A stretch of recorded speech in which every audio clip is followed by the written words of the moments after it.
The stronger and more compelling your communication gets, the more invested leaders and executives feel in you and your work, and they end up paying more attention, supporting you more, getting to know you more, championing for you more in the long run.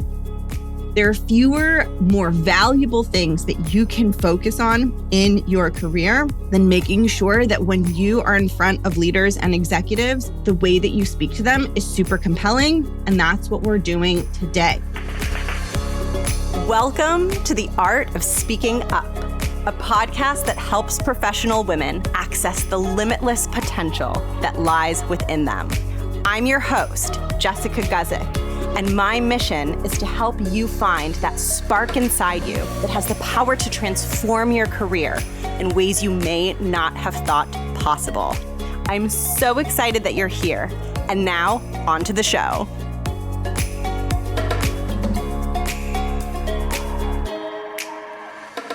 Welcome to the show. Good morning. If you're listening in the morning, this is the first thing I'm doing to get my day started. And I am so excited to kick off my day recording this episode for you.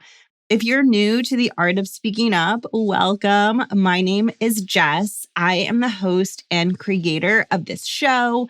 And I am a career coach for women. And my work is really here to help you and to help all professional women build confidence, develop a super effective, compelling communication style, and ultimately elevate into leadership positions. I created this show because I had a corporate career.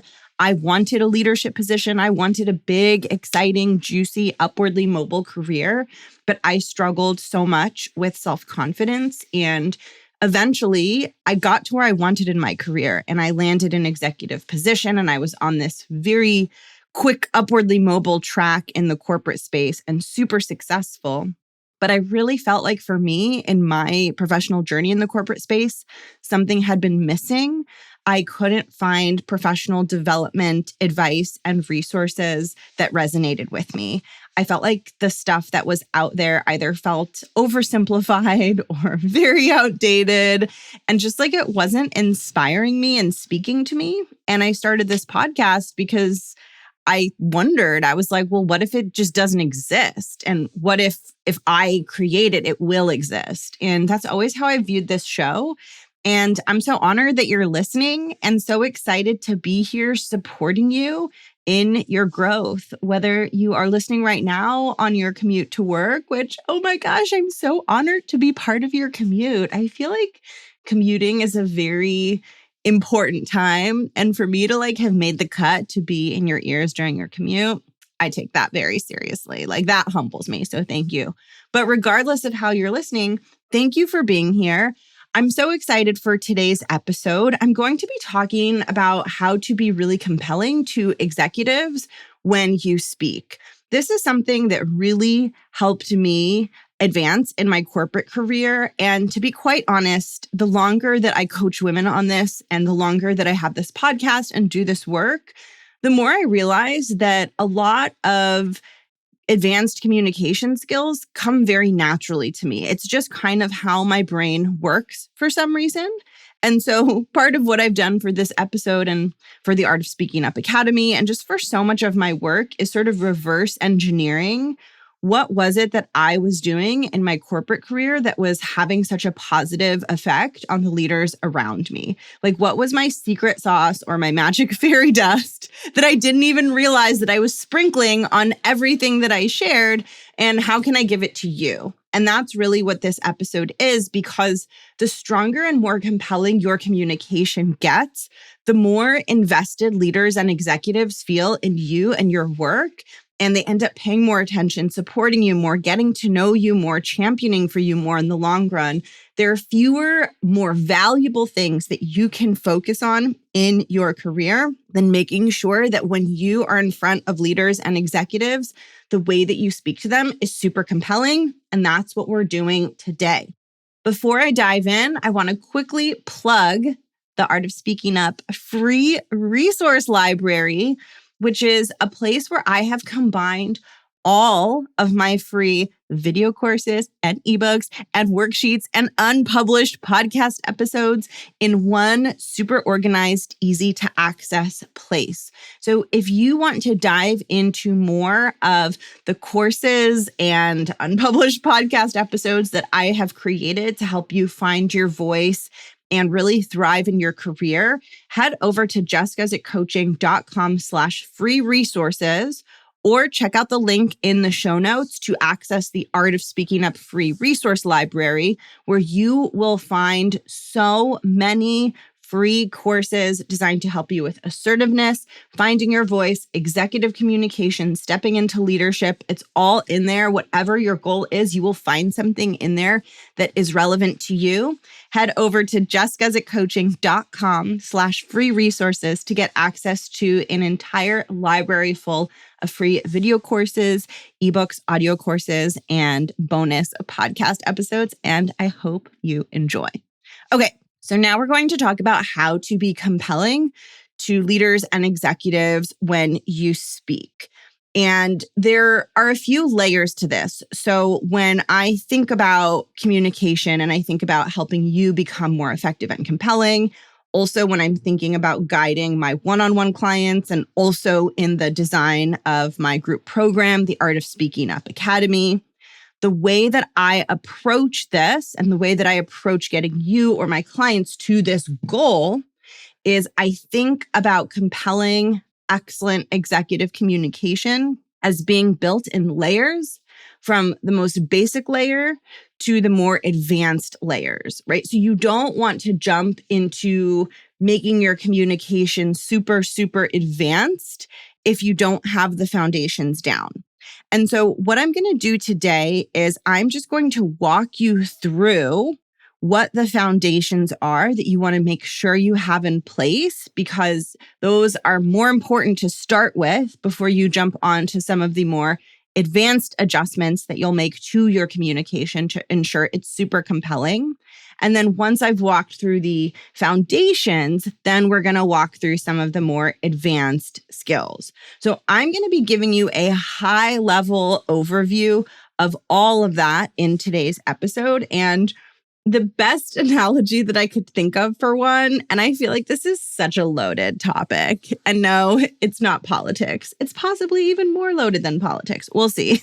But the topic that I'm using to teach you this is the topic of wedding dress shopping, because that, like, honestly, I don't know. I don't love this as an example, but it fits really well with how I want to teach this. So we're going to go with it. Okay. So wedding dress shopping. I want you to imagine that you are shopping for a wedding dress. And let's just imagine, regardless of your feelings on this topic, I just have a lot of feelings about weddings and gender roles and expectations and the wedding industrial complex. I just feel like it's a really loaded topic. But regardless of how any of us feel about it, let's just imagine that you are really, really excited to buy your wedding dress, as, so many women are, right? It's a super exciting, literally once in a lifetime experience. And you have made wedding dress appointments at 3 different stores, and you are so excited to visit these 3 stores. And for simplicity's sake, let's just call them store 1, store 2, and store 3. Okay, so I want you to imagine that you walk into store 1, and as soon as you walk into the store, it is a mess. There are wedding dresses strewn on the floor. There are some chairs and there's a lounging area, and all the chairs are covered in rumpled up, wrinkly wedding dresses. There's absolutely no organization to the store whatsoever. You cannot tell what kind of dresses are in what kind of section. And the racks are so packed with dresses that you can barely even move the hangers to see what's there. And you walk into the store and you feel immediately overwhelmed. And the immediate thing that you feel when walking into a store like that is I want to leave. I want to get out of here right away.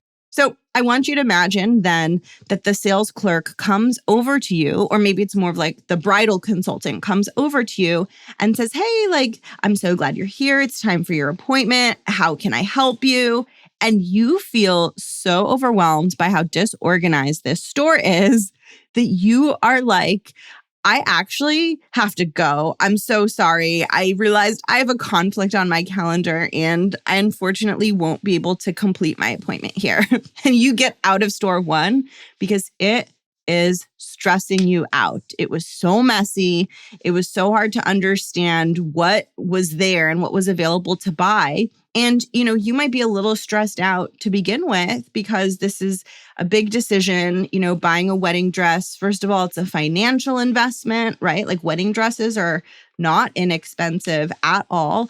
And it's also just such an important one-time decision that you want to get right. And you don't want the added stress of having to shop for your wedding dress at a place that is so chaotic. So you decide to leave store number one. And you're kind of disappointed.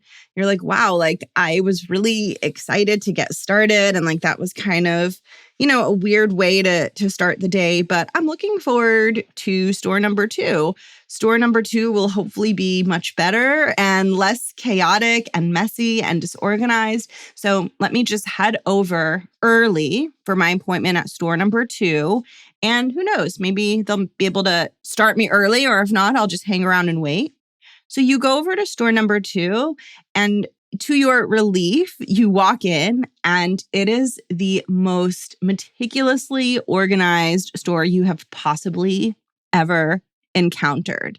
First of all, the entire store is neatly sectioned off by style of dress. So you can clearly see that in one corner of the store, there's a label that says, I don't know that much about wedding styles, so I'm just going to make up like what I think they might be. There's a label that says like princess gowns, right?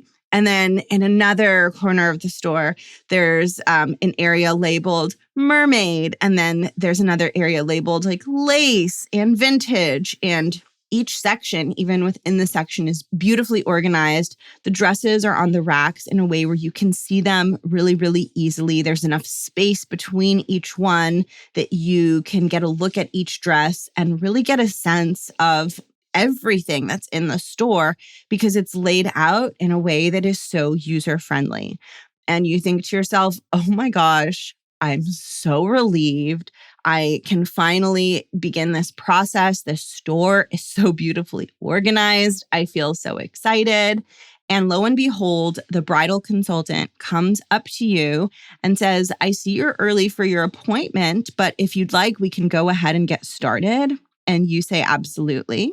And you are very excited to start talking about your wedding, and you're anticipating that the bridal consultant is going to ask you questions about you and your wedding and your husband or partner or whoever it is that you are getting married to. And you are ready to go. And then things don't go exactly the way that you expected. So the bridal consultant says, follow me. I'm going to lead you into the dressing room. Now you're going to wait here, and I'm going to bring you one dress in each style. And you're going to try on each of the 5 dresses that I bring you, and you're going to let me know which styles you like and which styles you don't like.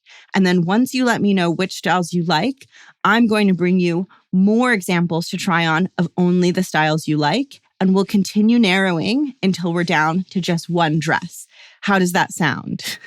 And you barely respond because you're so stunned by how transactional the consultant is being. You were ready to gush to the bridal consultant about how excited you are to marry your human and how the two of you met and how the signature drink at your wedding is going to be designed based on your love story. And none of those questions were asked. The consultant didn't even ask you what kind of dress you wanted. They just assumed that you wanted to try everything. Then they come back with 5 dresses. They hang them in the dressing room and they say, great, as soon as you've tried them on, let me know which one you like. And then I'll bring you more in that style.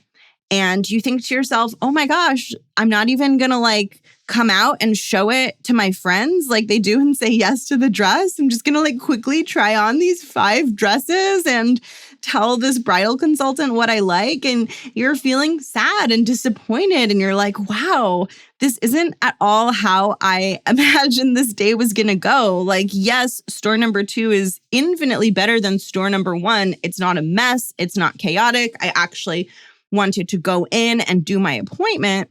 But I really wasn't envisioning that I was just going to be trying on 5 different dresses in the dressing room and narrowing it down systematically. This really isn't how I wanted this day to be. And so you're feeling a little bummed and a little disappointed, a little stressed out. And so you think to yourself, you know what, like this isn't how I wanted this appointment to go. This isn't the experience that I want to have in purchasing my wedding dress. I'm going to go ahead and end this appointment early and hope that store number 3 does a better job meeting my expectations. You let the bridal consultant know, hey, none of these styles are working for me. I think I'm actually going to close out this appointment, but thank you so much for your help. And you somewhat hesitatingly head over to store number 3, feeling a little bit concerned about what the experience is going to be like, because thus far you've been a little bit disappointed and you've felt like the day is really not unfolding how you imagined or how you wanted it to. But you think to yourself, all right, just one more left, and then this whole day is over. And then if this one doesn't go well, I can kind of regroup and figure out my next steps.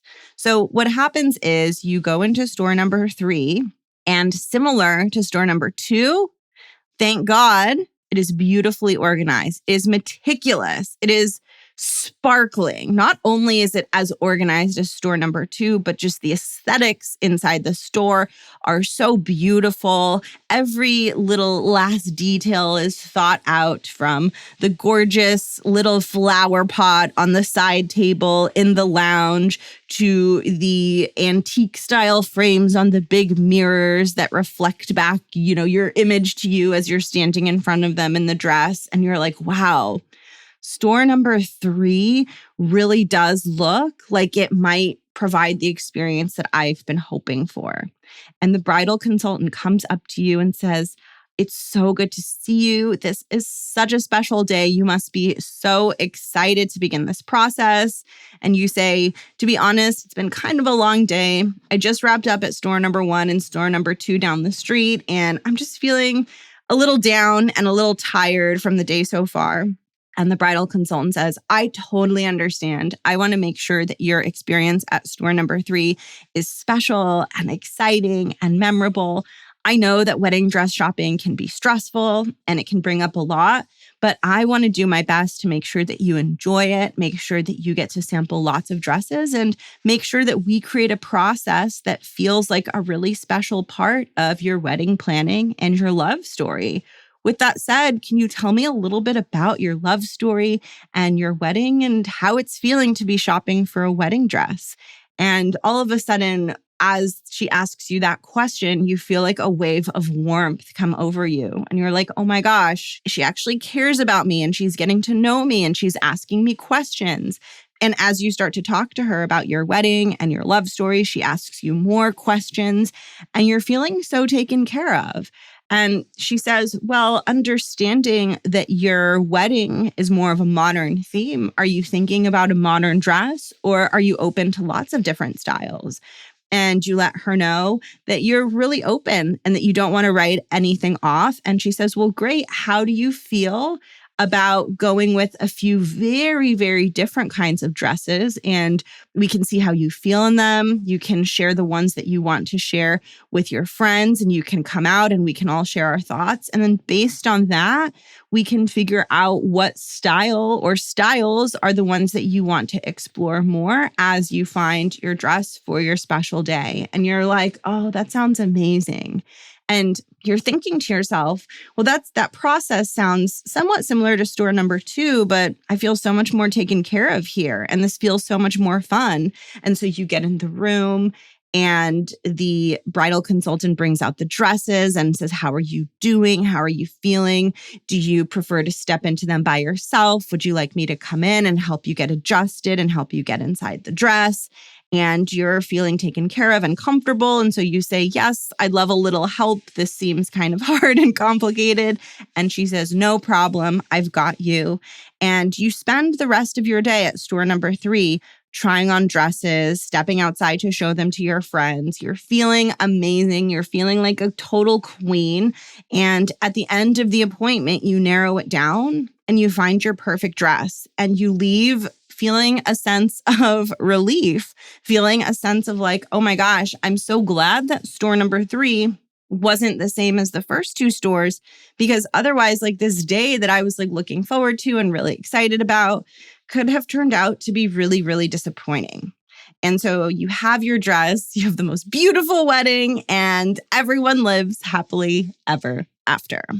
So the reason that I created this analogy is because wedding store number 1, store number 2, and store number 3 are the perfect way for us to understand different levels of communication skills and the impact that each of those levels of communication skills has on the audience, right? So what I'm trying to help you with is I want to help you be store number 3 so that when executives come into your bridal store to get fitted for their wedding gowns, this is the funny image of all the executives shopping for their wedding gowns, but whatever, it's the analogy, let's go with it.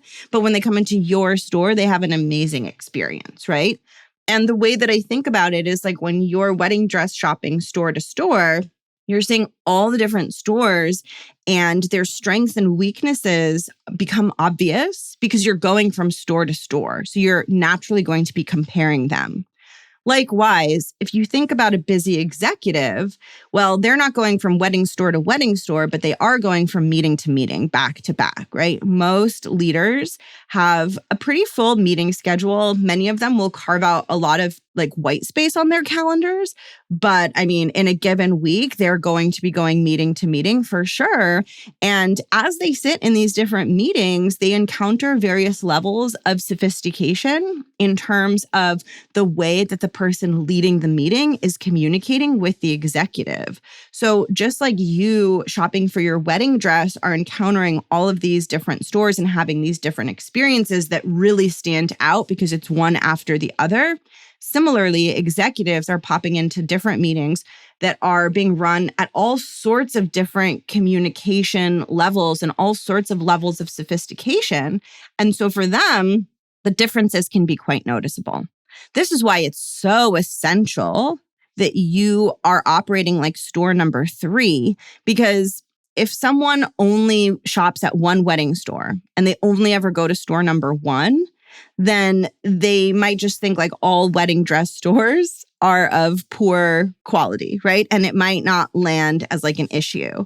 Similarly, if an executive only is in like one meeting and it's messy and the communication isn't sharp and refined for the executive, well, they don't have a lot to compare it to. But when they're in back-to-back meetings, then a meeting can really stand out, right? Either in a good way or in a way that doesn't feel like a good use of that leader's time. And so your goal is to stand out in a good way. You want your meeting and your communication to give the executive the experience of store number 3. So I want to dive into stores number 1, 2, and 3 to explain the differences to you so that you understand what it is you want to achieve in order to make sure that you are functioning as store number 3 for your executive audience.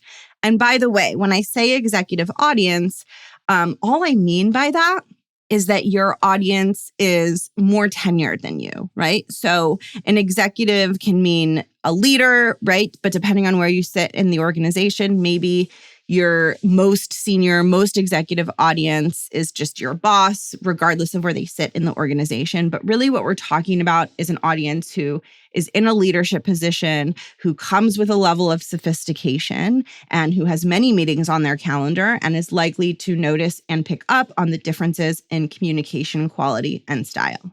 Okay, so here's how I think about stores number 1, 2, and 3. And here's how I think about developing a well-rounded, super effective, super compelling communication skill set.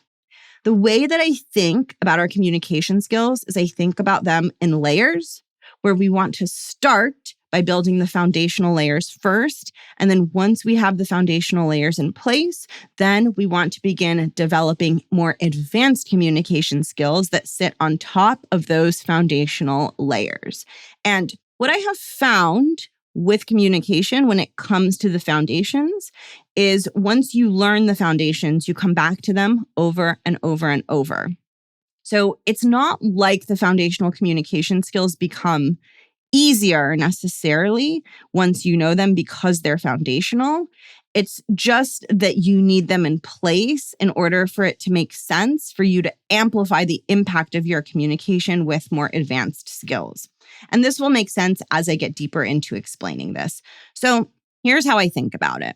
I think about store one as the most ineffective type of communication because it is lacking the most important foundation, which is found in store number two, which is clarity and an experience of clarity, simplicity, and ease for the audience.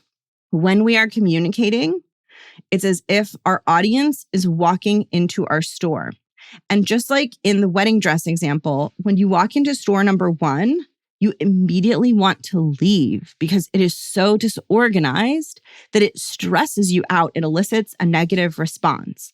Whereas with store number two, because it was so organized, it elicited a positive response and you felt a sense of relief and you felt like, okay, maybe store number two is going to be much better. Now, store number two had some other issues, which we'll talk about later. But in comparing store number one and store number two is the clear winner. And this is because of how effectively and simply and clearly its contents are arranged. So store number one and two could have the same exact inventory. Let's say both stores carry 150 styles of wedding dresses, but in store number one, they're jam-packed together, they're not organized, they're rumpled on the floor. And in store number two, they're neatly organized, easily accessible on hangers. Which store do you want to shop at? Probably store number two. Well, what if I argue with you? And what if I say, yeah, but like store number one has the same exact dresses, So what's the difference? You would say, well, it's so much easier and so much more pleasant at store number two. And the reason I say this to you is because a common argument that comes up or a common counterpoint that comes up when I'm teaching communication is people will say to me, like, why do I need to spend this time making my communication better, sharpening it, making it clear, thinking about my audience, when in the end of the day, I need to get them the same information. So why am I spending all of this time making sure that it's communicated in this way when I just need to get the information across to my audience? And to that question, I ask you, why do you want to shop at store number two when it's the same exact 150 wedding dresses? Oh, because it feels better and easier. It's the same for your audience. Okay, the content is the same, the wedding dresses are the same, but the experience of consuming the content, the experience of looking through the wedding dresses, 100% not the same. So if you're asking yourself this question of like, well, why do I need to spend time refining my content when in the end of the day, the core message is the same, that is a signal that you haven't put yourself in the shoes of the audience. Because as soon as you ask yourself, would I choose store number one or store number two, it becomes clear that just because the content is the same doesn't mean the experience will be the same. And so I know sometimes it can feel hard to like slow down and be like, oh my gosh, it's already so much work just to do my work. And now I have to think about how to frame it up for my audience. But here's what I'll say. Yes, you have to slow down a little. Yes, you have to put in a little bit of extra effort to organize your content, to make your quote unquote store look really, really good for your executive audience as they shop for wedding dresses. But here's what I'll say. That might take more time up front. But when store number one goes bankrupt because no one wants to shop in that store, things are going to start to look a little bit different, right? Now, store number one is going to be spending way more time opening up a new store from scratch because they didn't slow down to set up their store in a way that would create a sustainable business. So it's really like a classic tortoise and the hare. You can be like the hare and you can be like, I don't want to slow down and put this extra effort into the work that I'm doing. But the problem is the hare doesn't win the race, because with the tortoise, you're creating a sustainable, compelling experience for your audience.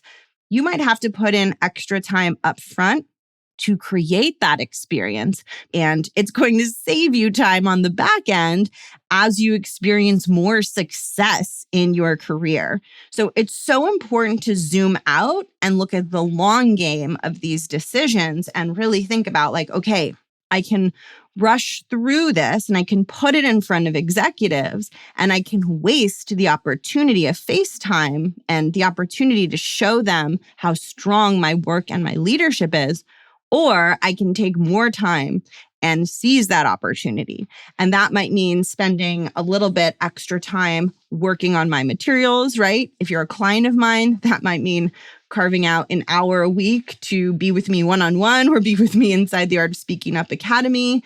Whatever that time commitment looks like for you, that time commitment will translate into you getting to success and crossing the finish line faster, getting that promotion faster, getting your project done faster. So you really have to think about the bigger picture here. You really want to have that top-down leadership thinking in terms of like, well, what is the overall impact of me choosing to be store number 2 for these executives versus store number 1? And I consider store number 2 the foundations. So foundationally, you want your communication to be simple, to be clear, to be organized. And as soon as your audience hears you speak in your meeting, sees the first page of your deck, like whatever it is, the first thing that they're exposed to, even the meeting invite, everything they see, it should be inviting them in. It should be clean. It should be simple. It should be clear. It should be obvious. I want you to imagine every time you send a meeting invite, every time you kick off a meeting, every time you project a PowerPoint slide, I want you to imagine that your audience just came from store number 1. They just came from store number 1. They have a headache. They're like, that was a mess. That was chaotic. This is your chance to distinguish yourself from store number 1 and be more like store number 2. Okay. So that's the first piece of the foundation, which is clear, crisp, simple, organized. This takes time, especially if you're sharing something complicated with your audience. But here's the thing. Either you have to put in the time to simplify it for them, or they have to put in the time themselves to understand it. So the more that you put in the time, the more burden you take off of them, the better experience they're going to have with you, the stronger reputation you are going to build. Now let's talk about store number 3 and the advanced communication skills that we want to layer on top. And this is why I love this wedding dress shopping analogy, because we can also clearly see the difference between store number 2, where the bridal consultant didn't show a lot of interest in you, didn't ask you about your wedding, was very, very transactional with you, right? Versus store number 3, where the bridal consultant made you feel special and took the time to really get to know you and what you wanted. And it's also where you ultimately chose to buy your dress. Now, this is really important because it shows us that those foundations of your content being organized, crisp, easy to digest, it shows us that while those foundations get you really far, and they absolutely will distinguish you and they will make you stand out from store number 1, the story doesn't end there, because there's more to the customer experience in the wedding dress example, or in the case of meetings and work communication, there's more to the audience experience than just the clarity and structure of the content and of the communication. And this is where we get into the advanced communication skills. But it is much more important to start with a solid foundation, right? Because if let's say you walk into store number 1, which is lacking the foundation of clarity and simplicity, and the bridal consultant or the sales clerk is very friendly and seems very interested in you, you are still going to have a hard time engaging because of how stressful the atmosphere is. We first want to have an immaculately organized atmosphere, store, meeting, PowerPoint deck, verbal contribution, right? We first want that to be crisp and clear. We want to get good on that before we layer on some of these more advanced skills. Now, here's the interesting thing, right? One of the key differences between store number 2 and store number 3 is that store number 2, while very organized and aesthetically pleasing inside, the approach that the bridal consultant took was highly transactional. And as a customer, that didn't give you the best experience. Now, what's interesting is that I could make the same exact argument and counter argument that I made about store number 1 versus store number 2, where I was like, well, the wedding dresses are exactly the same. It's the same 150 designs. So why does it matter? I can make a very similar argument between store number 2 and store number 3, where I can say, listen, store number 2 and store number 3, they also have the same 150 dresses. So why does it matter? Like, you're shopping for a wedding dress. Why does it matter that I have to ask you about how you met your partner and your love story and the visual aesthetic of your wedding? It's literally the same dress, the same transaction.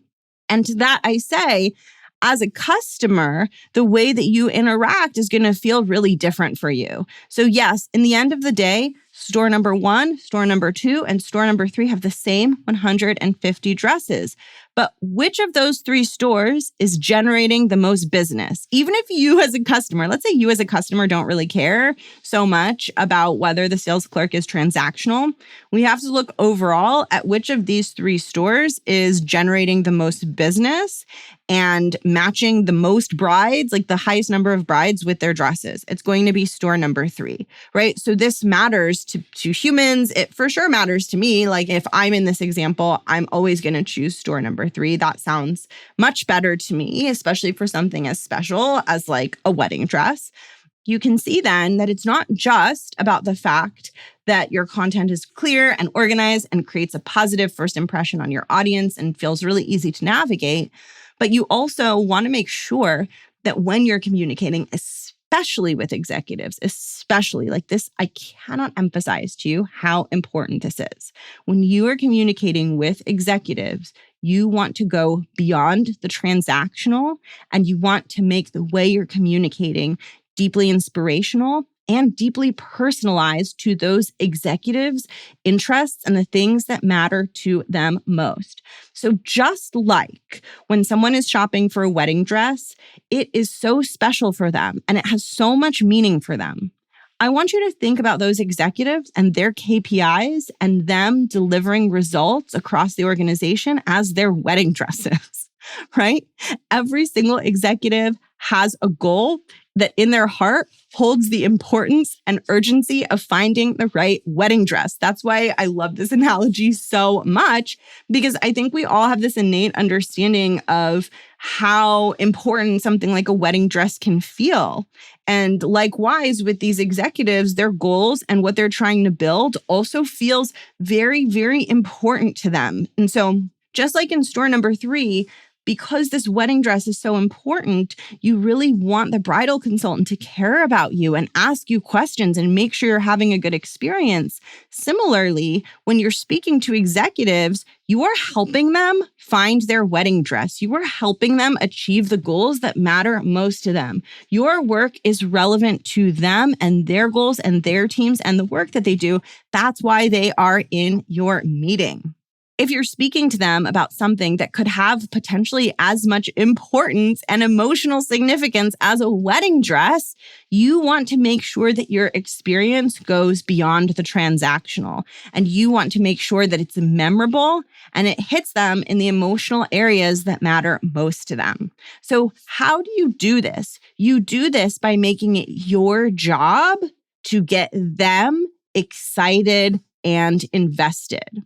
So just like when you walk into store number 3, the sales consultant has made it their job to get you excited. The sales consultant came in and said, welcome, I want to hear about your wedding, right? So like that, the reason that sales consultant is doing such a good job is because they're not putting the burden on you to hold all the excitement, right? In store number 2, that burden was on you. You were getting no love, nothing from the sales clerk, right? But in store number 3, the salesperson took on some of that responsibility and they interacted with you in a way where they were generating the incitement. They were inspiring you about your own wedding. And that's what you wanted. You wanted to be inspired. Even though you already feel inspired, you wanted someone else outside of you to inspire you more.